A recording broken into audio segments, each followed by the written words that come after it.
On the Swedish island of Gotland, a farmer's plough strikes something hard in a lonely field. It is not a stone, but the top of an earthen pot. Inside rests a treasure that defies the simple narrative of history. There are arm rings, chunks of silver, and a cascade of delicate wafer-thin coins.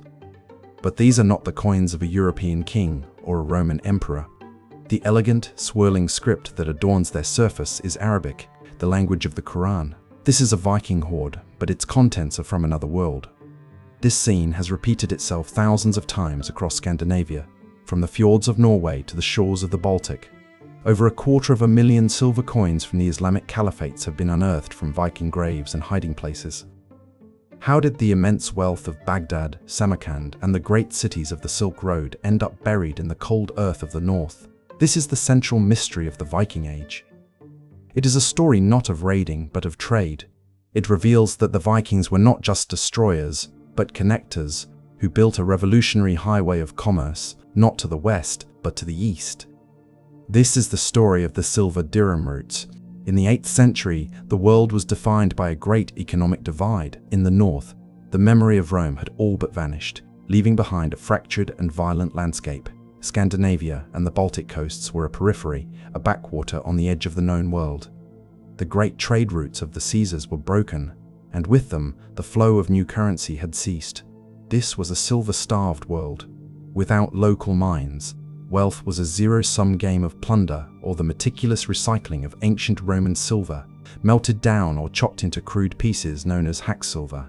It was a world of barter, where a man's fortune was measured in land, in cattle, in the strength of his own sword arm. An economy of things, not of currency.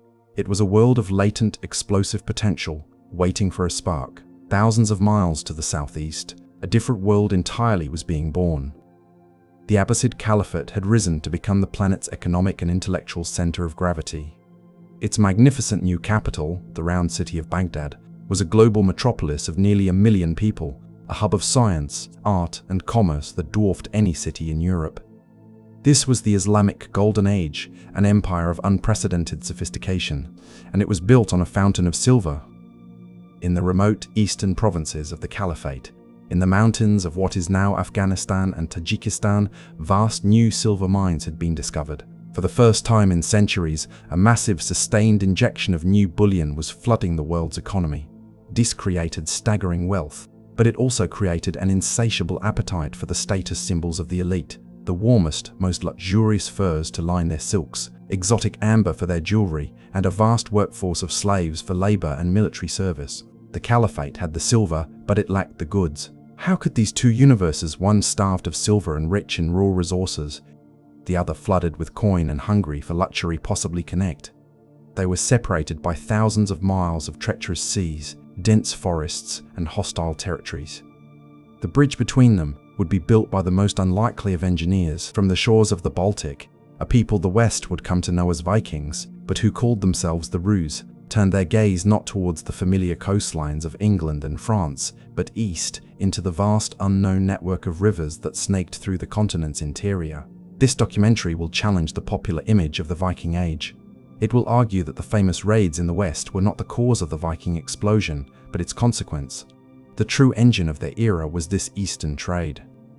We will follow the Russes as they pushed their revolutionary longships down the great river highways of the Volga and the Dnieper, becoming the indispensable and often brutal middlemen of a new global economy. We will trace the flow of soft gold, the precious furs of the northern forests, and the tragic flow of human chattel south to the markets of the Caliphate. And in turn, we will follow the torrent of Islamic silver, the dirham, as it poured north, shattering the old barter economy of Scandinavia and creating the monetized wealth that would directly finance the longships, the warriors, and the ambitions that carved the Vikings' name into history. This is the story of how the arteries of a new European economy were forged, not by kings or emperors, but by daring riverfarers in pursuit of silver. To understand the revolution the Vikings would unleash, one must first understand the world they were born into, a world haunted by the ghost of a dead empire and starved of the metal that had been its lifeblood.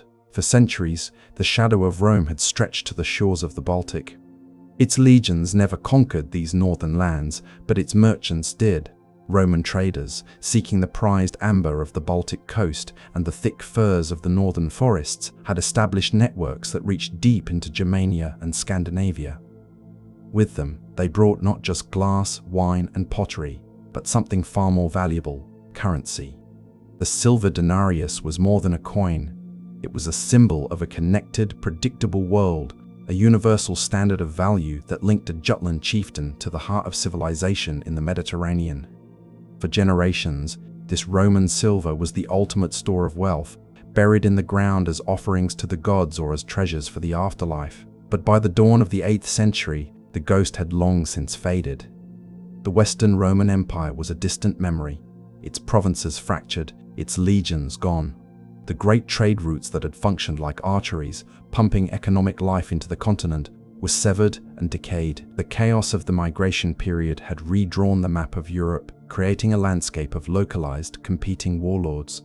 For Scandinavia, this was a catastrophe. The flow of new silver from the south did not just slow, it stopped completely. Compounding the problem was a fatal geological reality. Scandinavia had no significant silver mines of its own. The entire region was cut off from any new source of bullion. Without a standardized currency, the economy reverted to its most fundamental form: barter.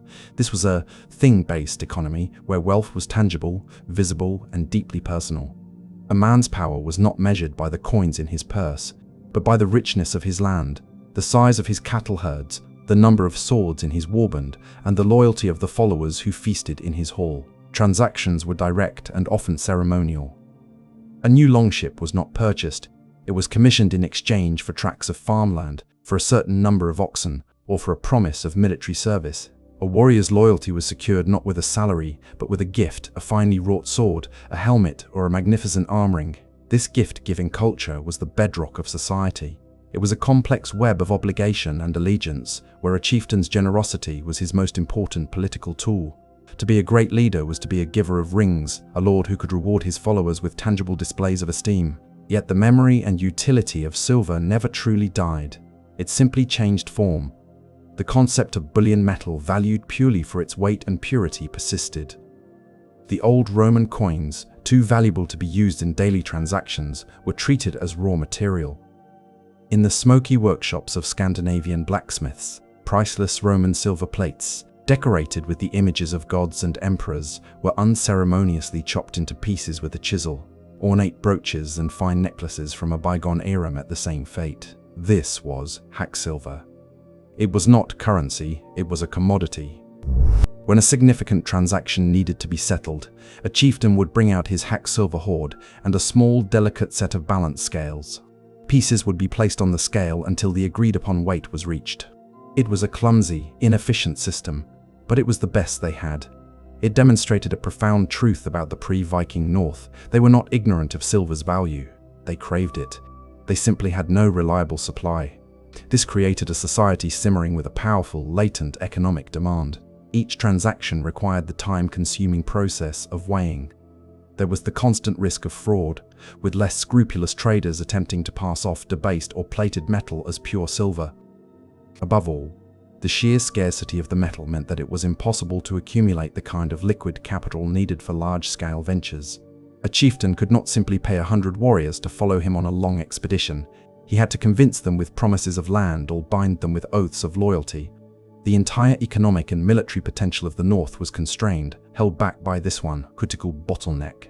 The stage was set for a dramatic transformation. The Scandinavian world was a powder keg of ambition, martial energy, and sophisticated maritime technology. The only thing missing was the fuel. Whoever could find a new, abundant, and reliable source of silver would not just become rich, they would unlock the full, explosive power of their society. The lure of such a prize would soon send them on the most audacious journeys of their age. While the North shivered in a post-Roman twilight, a new sun had risen in the east. To travel from the damp, timber halls of Scandinavia to the heart of the 8th century Islamic world would be to journey between planets. This was the era of the Abbasid Caliphate, an empire of extraordinary wealth, confidence, and intellectual vigor. Its new capital, Madinat al-Salam, the city of peace, known to history as Baghdad, was the largest and richest city on earth. Its perfectly circular walls enclosed a metropolis of libraries, hospitals, palaces, and gardens that was home to nearly 1 million souls. Here, in the famed House of Wisdom, scholars translated the works of Aristotle and Euclid, while astronomers mapped the heavens with unprecedented accuracy. This was the Islamic Golden Age, a sophisticated, urbanized, and profoundly commercial civilization that stood in the starkest possible contrast to the fragmented world of the North. And its foundations were built on a torrent of pure silver. The secret to this economic miracle lay not in Baghdad itself, but far to the east, in the forbidding mountain ranges of Central Asia. In the lands of Khorasan and Transoxiana regions, now part of Afghanistan, Tajikistan, and Uzbekistan, Abbasid prospectors had discovered and begun to exploit some of the richest silver mines the world had ever known.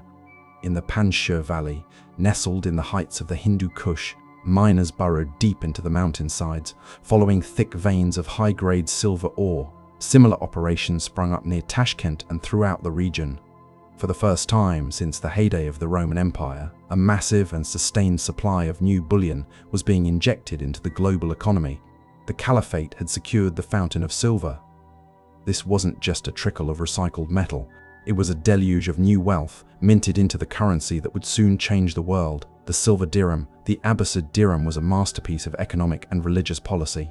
It was a thin, wide coin, struck to a remarkably consistent weight and purity, making it a reliable and trusted medium of exchange across thousands of miles. But unlike Roman coins with their portraits of emperors, the dirham was aniconic. In its place, the elegant angular lines of Kufic script proclaimed the central tenets of Islam. There is no God but God, and Muhammad is his messenger. The coin was not just money, it was an ambassador for the faith, a declaration of power, and a tool of a vast, integrated economy. This river of silver flowed out of the eastern mines, through the mints, and into every corner of the Caliphate. It paid for the vast armies, the sprawling bureaucracy, and the grand architectural projects. But most importantly, it created a new, cash-rich urban elite with a voracious appetite for luxury. This new class of courtiers, merchants, and landowners in Baghdad, Damascus, and Cairo demanded the finest things in life to signify their status. Their wealth created a powerful economic vacuum, a pull of demand that reached across the known world. They desired silk from China, spices from India, and jewels from the south. But for other essential luxuries, they looked to the distant, mysterious, and forbidding lands of the north. The first of these was soft gold, the dense, lustrous pelts of forest animals. The winters in the mountainous regions of Persia and Central Asia were harsh, and the silks of the elite offered little warmth. A garment lined with the fur of a sable, a marten, or a black fox was not only a practical necessity for the wealthy, but the ultimate symbol of status. The darker and richer the pelt, the higher the price. The Abbasid elite's desire for these furs was insatiable. Alongside furs, they craved the strange, sun-colored resin that washed ashore on the distant northern sea, amber. This fossilized tree sap, known as karaman in Arabic, was believed to have magical and medicinal properties, but was primarily used for exquisite jewelry, beads, and prayer items. Its exotic origin only added to its allure. Yet the most valuable and most tragic commodity sought by the Caliphate from the north was human. The Abbasid Empire, like Rome before it, was a slave society. The demand for slaves was enormous. They were needed as domestic servants in the grand houses of Baghdad, as laborers on agricultural estates, and, most critically, as soldiers. The caliphs had begun to create elite slave armies. The Mamluks, comprised of men captured from outside the borders of Islam, who were prized for their loyalty to the ruler alone. The fair-skinned peoples of the north, the Slavic tribes of Eastern Europe, were considered particularly desirable for this market. The stage was now perfectly set. In the south, a vast, sophisticated empire was flush with unprecedented silver wealth, creating a massive demand for specific goods they could not source themselves: elite furs, amber, and slaves. In the north, a warrior society with advanced maritime technology was starved of silver, but had direct access to the very resources the Caliphate craved. The two worlds were a perfect economic match, a battery with a positive and a negative terminal. All that was needed was a conductor, a wire to connect the two and allow the current of commerce to flow. The men who would build that connection were already polishing their axes and caulking the seams of their ships. Their unique technology was about to become the key that would unlock this immense new source of wealth. and, in doing so, transform their world forever. The connection between the silver-starved north and the silver-rich east could never have been forged by land. The overland routes were too long, too broken by dense forests, treacherous mountains, and hostile tribal territories. A merchant with a train of pack horses would have been an easy and irresistible target. The secret, the technological key that unlocked the wealth of the Abbasid Caliphate location was the Viking longship. This vessel is rightly celebrated as one of the great technological achievements of the early medieval world, a masterpiece of naval architecture that gave its creators an unrivaled edge in mobility, speed, and surprise. But its genius and its critical importance to the story of the Dirham routes lay not just in its ability to master the open ocean, but in its unique capacity to conquer an entirely different environment, the vast, shallow, and interconnected river systems of Eastern Europe. The longship was the culmination of centuries of Scandinavian shipbuilding evolution. By the 8th century, its design had been perfected into a sublime combination of strength, flexibility, and lightness. Its construction was clinker-built, meaning its hull was formed from overlapping oak planks, fastened with iron rivets. This technique created a hull that was not rigid and brittle, but supple, able to flex and bend in response to the battering of waves, absorbing and dissipating the energy of the sea. It was a sleek and narrow vessel, with a dramatic, high-prowed silhouette that was both intimidating and deeply beautiful. Powered by a single, large square sail of wool or linen, and supplemented by the muscle of its oarsmen, it was capable of extraordinary speed, able to outrun almost any other vessel of its time. This made it a formidable weapon of war, allowing Viking raiders to appear as if from nowhere, strike with impunity, and vanish before a defense could be mounted.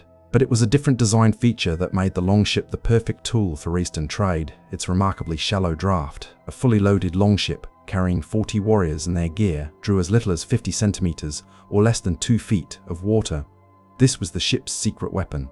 It meant that a longship could sail from the open, storm-tossed waters of the Baltic Sea, navigate up a wide river mouth, and then continue its journey for hundreds, even thousands of miles inland, long after other, deeper-hulled vessels would have run aground. It transformed the rivers of Eastern Europe from impassable barriers into liquid highways. The ship was, in essence, amphibious.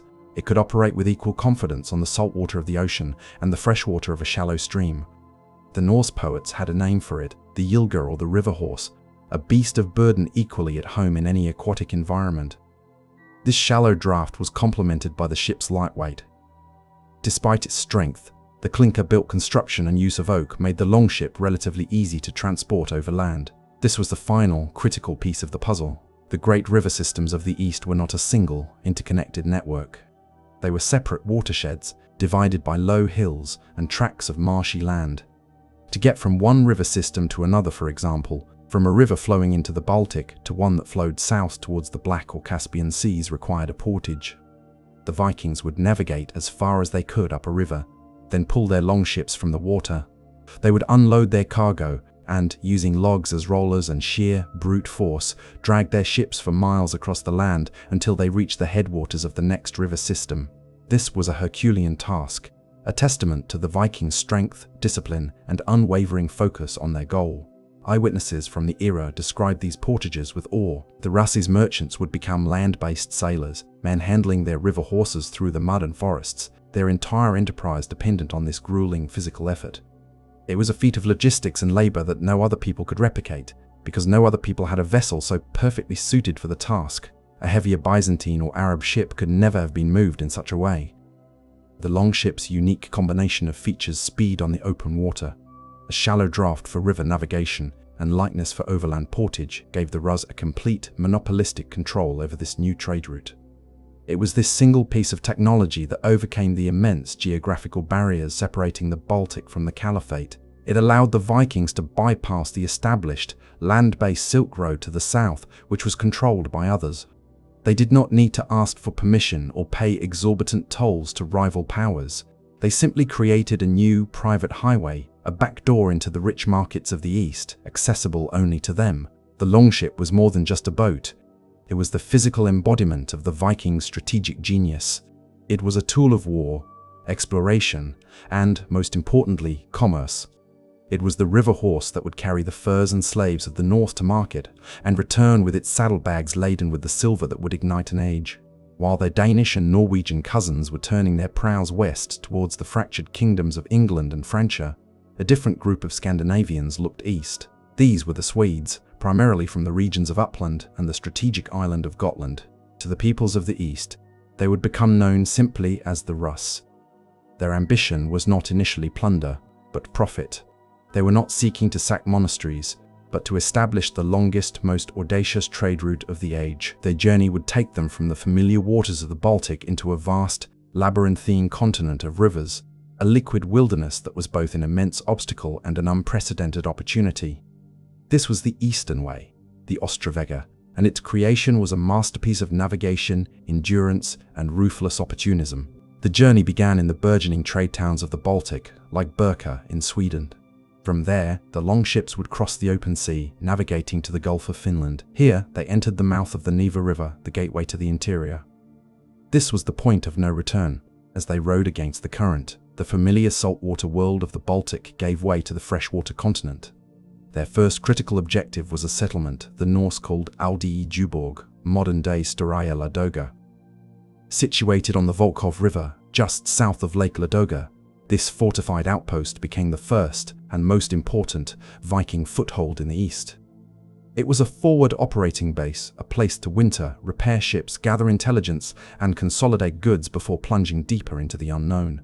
Archaeological digs at Staraya Ladoga have revealed a distinct Scandinavian presence from the mid-8th century, complete with workshops for ship repair and artifacts from across the Viking world. From Ladoga, the Russes faced a strategic choice, a great fork in the road that would lead to the two wealthiest empires on earth. The first route, and arguably the most famous, led south to the Byzantine Empire. This was the Dnieper route. It involved a grueling journey across Lake Ilmen and down the Levat River. Here, the true genius of the longship was tested. At a place called Nizdovo, near modern Smolensk, the Rus had to perform the Great Portage. They dragged their ships and cargo overland for several miles to reach the headwaters of the Dnieper River. From there, it was a long, perilous journey south. They established a series of fortified trading posts along the way: Smolensk, Chernihiv, and, most importantly, Kiev, which they called Kenugara. This chain of forts allowed them to dominate the surrounding Slavic tribes, from whom they extracted a brutal tribute. The Polyudi of furs, honey, wax, and slaves was the most dangerous. South of Kiev, the river flowed through a series of 7 major rapids, a treacherous gauntlet of churning water and sharp rocks that stretched for nearly 50 miles. The Byzantine Emperor Constantine via Porphyrogenitus left a vivid, detailed account of how the Ruses navigated this challenge. At each rapid, they would beach their ships. Some men would stand guard against the ever-present threat of Pecheneг nomads who preyed on the traders, while the rest would unload the cargo and carry it by hand along the riverbank. The empty ships were then either dragged along the shore or, at the worst rapids, carried on the men's shoulders. It was an ordeal of unimaginable labor, but the prize was worth it. Once clear of the rapids, they reached the Black Sea and could set sail for the ultimate destination, Constantinople, the city they called Miklagard, the great city, the wealthiest metropolis in all of Christendom. The second route, less famous but arguably more important for the silver trade, was the Volga route. This path also began at Ladoga but branched east. After another series of portages, the Russians entered the vast watershed of the Volga River, the great artery of Central Eurasia. This river was longer, calmer, and flowed not south to Byzantium, but southeast, deep into the heart of the steppe. The journey took them through the dense northern forests, the homelands of the Finno-Ugric peoples who were the primary hunters and trappers of the prized sable and fox. The Russians established themselves as overlords, trading simple iron goods and weapons for a fortune in soft gold. The Volga then carried them south, past the strategic town of Bulgar, and into the lands of the Khazar Khaganate, a powerful Turkic empire that controlled the final stretch of the river. The Khazars were sophisticated traders themselves, and, for a price, they allowed the Russians access to their capital, Itil, and from there to the Caspian Sea. Once on the Caspian, the markets of the Abbasid Caliphate, with their inexhaustible fountains of silver, were finally within reach. Forging these two routes, each over 2,000 miles long, was one of the great exploratory and logistical achievements of the age. The Russians did not simply travel them, they mastered them. They learned the currents, the seasons, and the political landscapes. They built a network of forts that would evolve into the first Russian state, the Kievan Rus.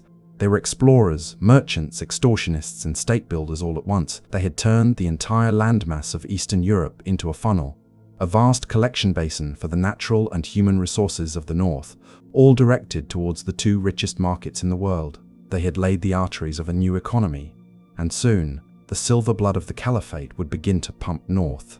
The silver dirham was not a gift. To the sophisticated merchants of the Abbasid Caliphate, it was the universal standard of value, exchanged only for goods of commensurate worth. The Ruses understood this implicitly. To make their perilous journey east profitable, they had to arrive at the great markets of the Volga and the Caspian not as beggars, but as purveyors of the north's most precious and desirable resources.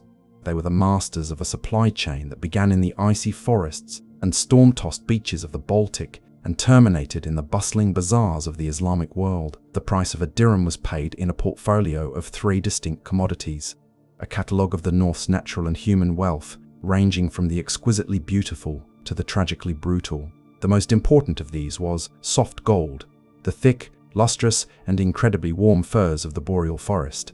In the wealthy, status-obsessed society of the Caliphate, a fine fur was the ultimate expression of power and prestige. While the elite wore silks from China, those delicate fabrics offered little protection against the cold winters of Baghdad or the mountain highlands. A robe lined with the pelt of a sable was a functional necessity that doubled as a breathtaking luxury. The Arab geographer al-Masudi wrote that the black fox pelt was so highly prized by caliphs and kings that it could fetch a price of 100 gold dinars, an astronomical sum. The most sought-after furs were those of the sable, the marten, the ermine, stoat, the beaver, and especially the black fox. Their value was determined by their color, density, and softness, qualities perfected in the brutal cold of the northern forests. The Rus themselves were rarely the hunters. They were the aggressive, organizing force, the middlemen who controlled the entire industry. The primary trappers were the indigenous Finno-Ugric and Slavic tribes who inhabited the vast, forested wilderness stretching from Finland to the Ural Mountains. These peoples had perfected the arts of hunting and trapping over centuries. The Russes, with their superior iron weapons, their organized warbands, and their strategic control of the river highways, inserted themselves as a new ruling class. They established a system of tribute known as the Polyudi. Each winter, a Rus's chieftain and his retinue would leave their forts, like Kiev, and embark on a circuit through the lands of their subject tribes, collecting a brutally enforced quota of pelts. It was a protection racket on a national scale.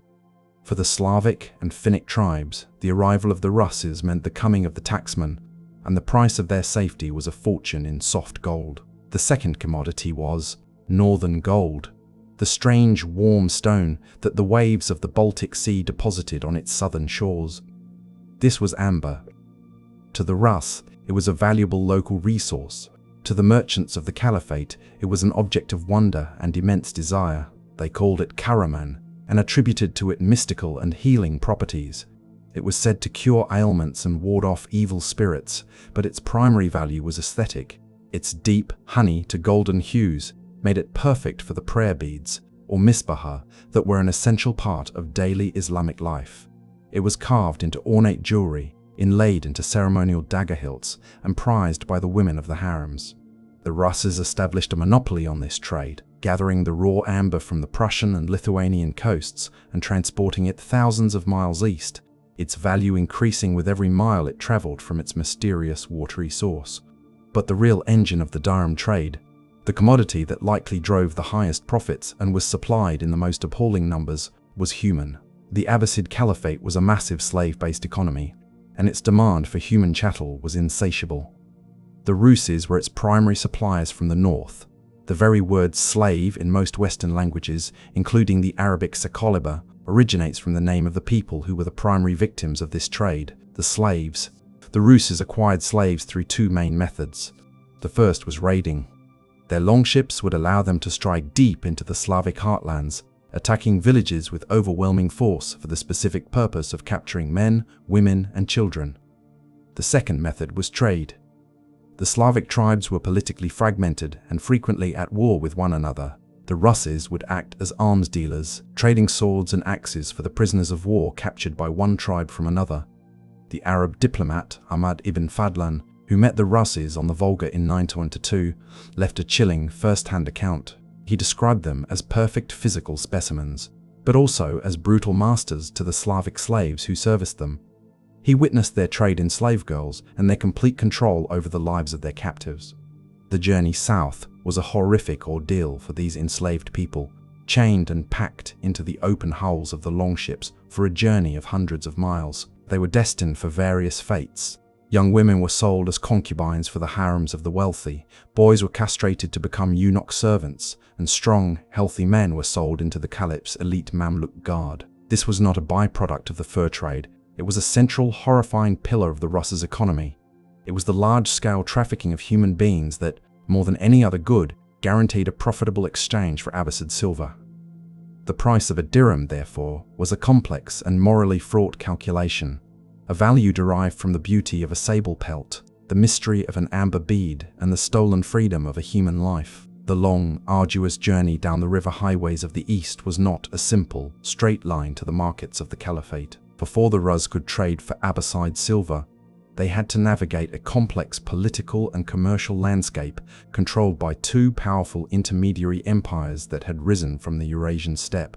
The Volga River, the primary artery for the silver trade, flowed directly through the lands of the Volga Bulgars and, further south, the Khazar Khaganate. These were not the disorganized tribal societies the Russes had so easily dominated in the northern forests.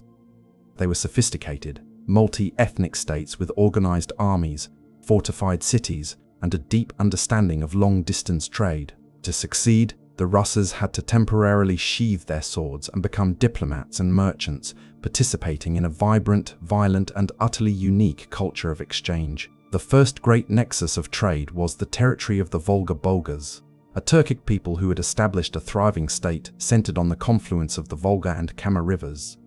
Their capital, Bulgar, was a strategically vital location, a natural meeting point for the forest zone of the north and the vast, open steppe to the south. The Bulgars cleverly positioned themselves as the essential middlemen of the northern Volga. When the Russes' fleets, laden with their tribute of furs and slaves, arrived from the north, they were met by Bulgar merchants who offered them access to the southern markets in exchange for a substantial cut of the profits. The Russes had little choice but to agree. The Bulgars controlled the river and could easily cut off their passage. This led to the establishment of huge seasonal trading fairs, bustling, temporary cities of tents and ships where the raw wealth of the taiga forest met the manufactured goods of the civilized south. It is from this very region that we get one of the most remarkable documents of the entire medieval period, the eyewitness account of Ahmad ibn Fadlan, a diplomat sent from the Abbasid court in Baghdad in 91 on a mission to the Volga Bulgars. Ibn Fadlan encountered a party of Rus merchants and recorded his impressions with a mixture of fascination and horror. He described them as giants, tall as date palms, with blonde hair and bodies covered in intricate, dark green tattoos from fingernails to neck. He noted their lack of modesty and their strange religious rituals, which culminated in the horrifying ship cremation of a deceased chieftain, complete with the ritual sacrifice of a slave girl.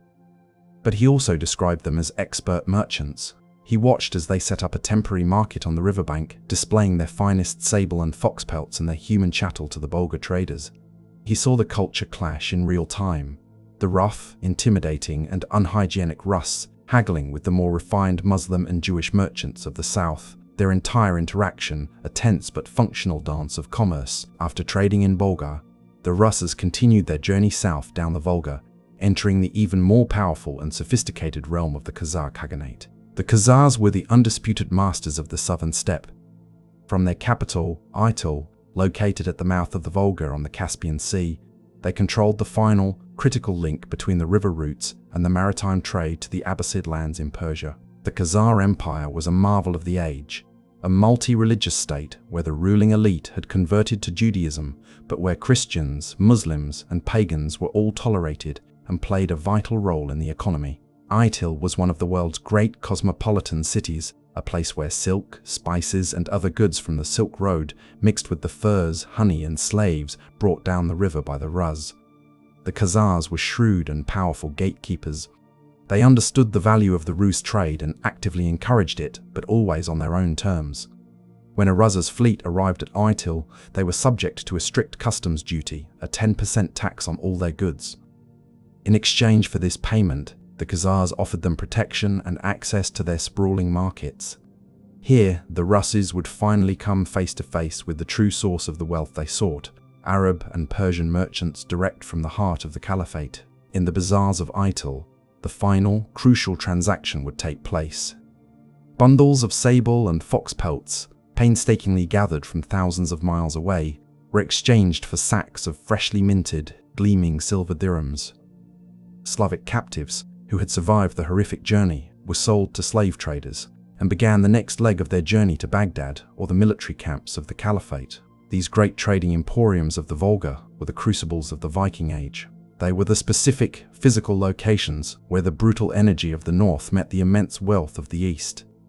Cities like Bolgar and Itil were the essential gears in the vast machine of the dirham routes, facilitating the transfer of goods for silver. For the Rus, these encounters were a profound education. They learned the language of international commerce, the art of the deal, and the sheer, intoxicating power of monetized wealth. They arrived as fierce, semi-barbaric traders, but they left as rich men, their ships now sitting low in the water, heavy not with plunder, but with the silver that would reshape the destiny of their homelands.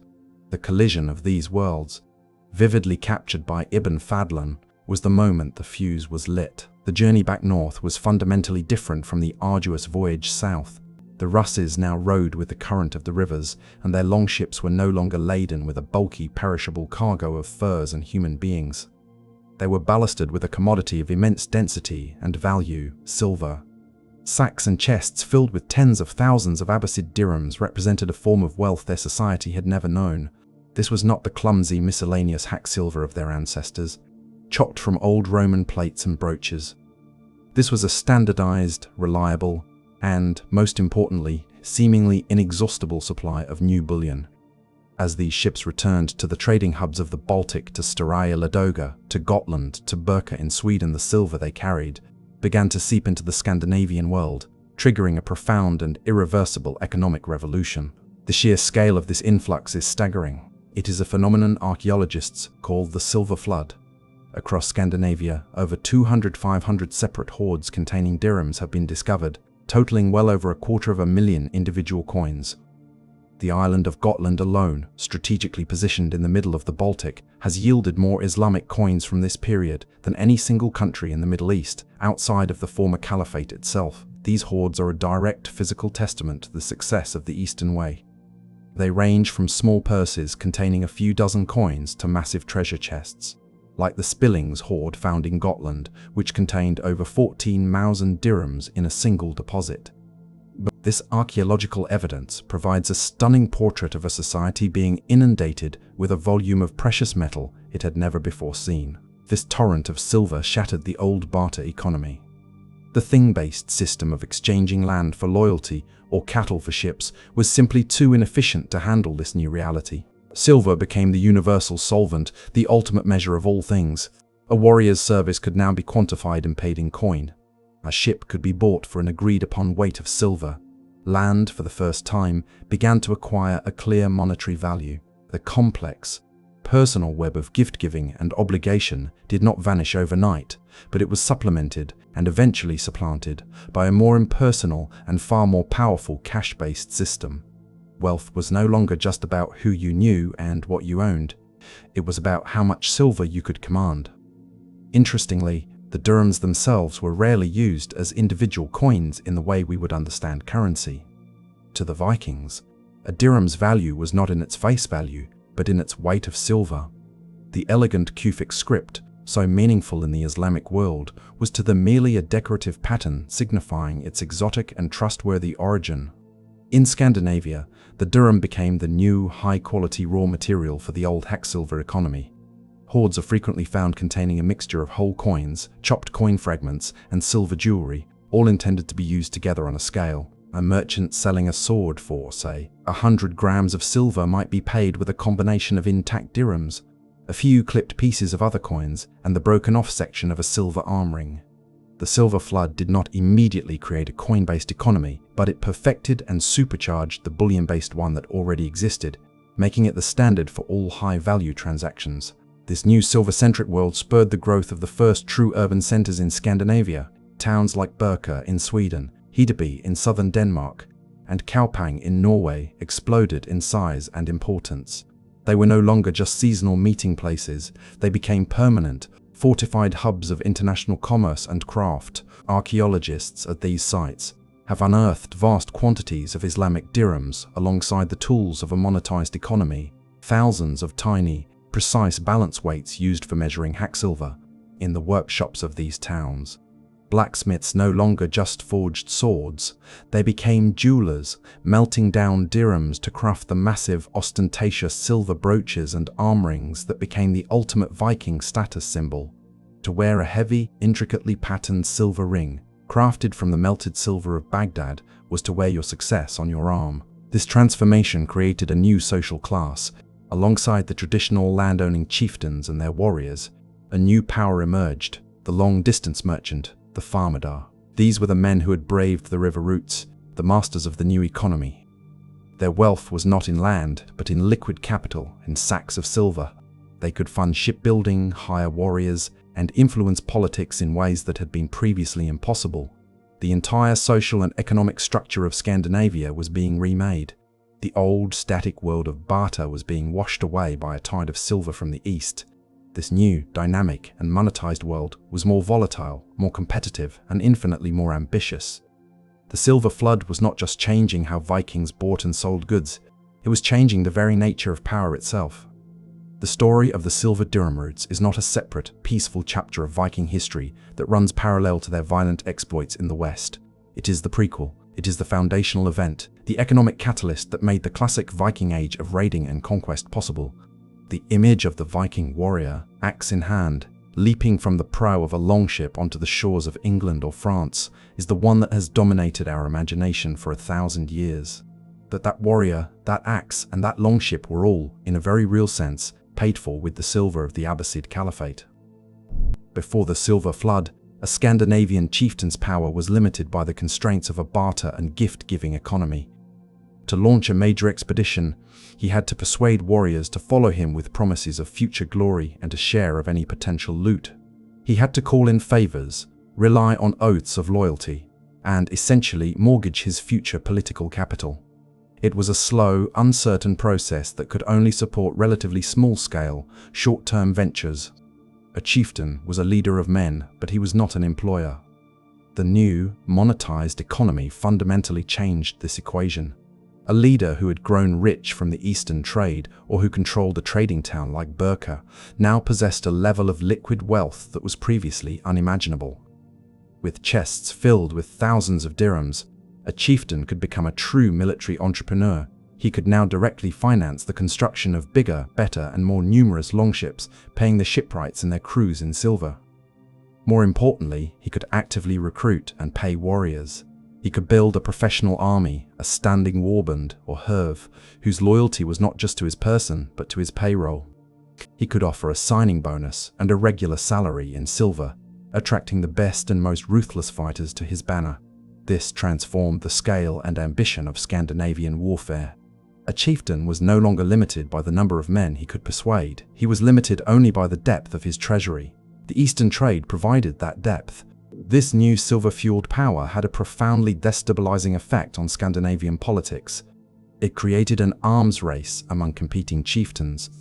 A leader who stuck to the old ways of barter was quickly outmaneuvered by a rival who had access to the dirham trade. To compete, a chieftain had to acquire silver. If he did not control an Eastern trade route himself, the quickest and most direct way to get it was to take it from someone else. This is the likely origin of the first great Western raids.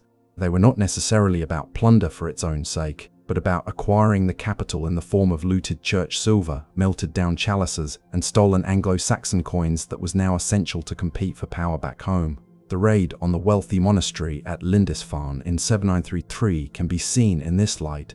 It was a violent, brutal, and sacrilegious business transaction designed to acquire the seed capital needed to build a larger power base. The immense wealth from the east also allowed the most successful of these chieftains to transition from mere warlords into something entirely new, kings. With silver, they could forge a state. They could build fortifications, establish laws, and create the first centralized taxation systems. They could reward their followers with standardized payments, creating a loyal bureaucracy and a permanent military force. The political unification of Norway under Harald Fairhair and the subsequent consolidation of power in Denmark and Sweden were processes that were accelerated and made possible by the monetized economy born from the dirham trade. The state itself was a project financed by this new wealth.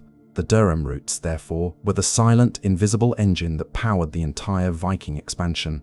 The silver acted as the fuel, and the longship was the delivery system. The wealth acquired through the methodical, profit-driven trade for furs and slaves on the Volga was reinvested into the military ventures that terrorized the West. It created a feedback loop of staggering power. Eastern silver funded the ships and armies that could raid the West for its silver, which in turn funded even greater political and military ambitions at home. The popular image of the savage Viking raider is not wrong, but it is incomplete. Behind that axe-wielding warrior stands the shrewd, calculating merchant, the farmer, weighing out hack silver from a purse filled with the coins of a distant caliph. The two figures were not opposites, they were two sides of the same silver coin. Our investigation into the Viking Age has revealed a crucial and often overlooked truth. Its explosive energy was forged not in the fires of Western European monasteries, but in the peaceful, profit-driven commerce of the East. We have demonstrated that the popular image of the Viking as a simple raider is an incomplete one. The true engine of their era was a sophisticated, long-distance trade network built upon a single, transformative commodity, Abbasid silver. The Swedish Vikings, or Russers, by leveraging the unique technology of the longship, became the master architects of this network, forging river highways deep into the heart of the Eurasian landmass. They did not stumble upon this wealth, they engineered its flow with purpose and precision. We have traced the creation of this vast commercial enterprise, which connected a silver-starved Scandinavia with the silver-rich Islamic Caliphate. We have detailed the price of this connection, paid in the soft gold of the northern forests, the precious furs of sable and fox, and in the tragic, large-scale trade of enslaved Slavic peoples. It was this exchange of northern resources for southern silver that fundamentally altered the destiny of Scandinavia. We have shown how the resulting silver flood, attested to by hundreds of thousands of dirhams found in northern hoards, shattered the region's primitive barter economy. It introduced the concept of liquid capital and created a new, monetized system based on the weight of silver.